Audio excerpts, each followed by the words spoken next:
government needs to do something more about mental health in our country. You can't just keep shoving it under the rug.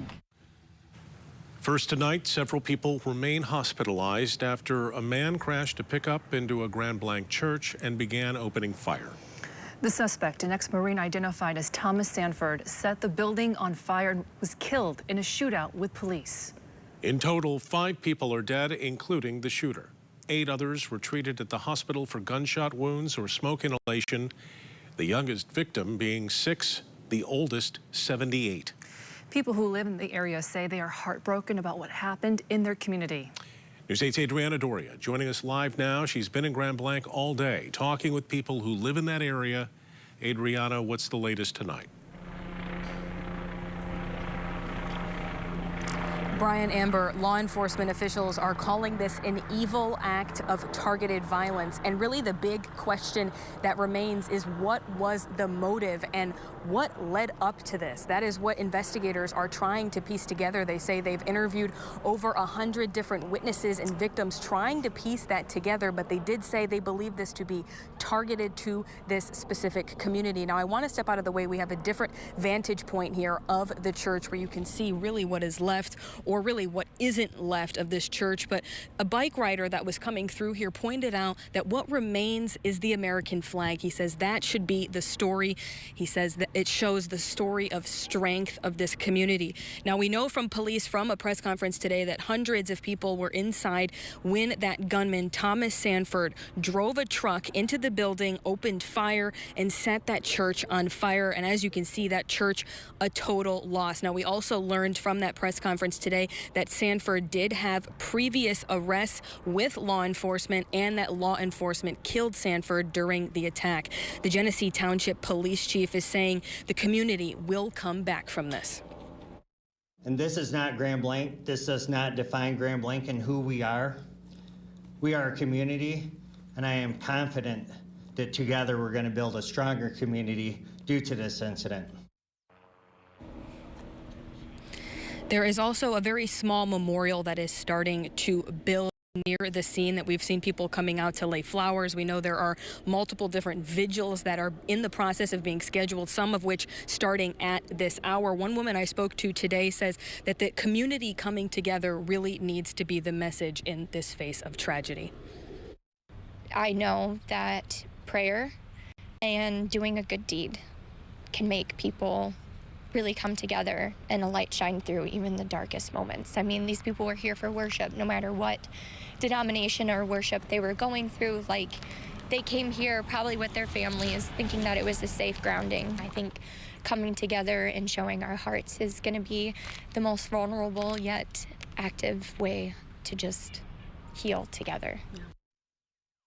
As you can tell, still very much an active crime scene. Investigators saying in that press conference that they're asking everyone to avoid this area if you can as they continue to sift through all of this evidence, and they want to be able to do that so they can close this down and continue to heal as a community. There are numbers on our website for if you need any assistance or you know anything about what happened. You are asked to contact law enforcement. But for now, live in Grand Blanc, I'm Adriana Doria, News 8.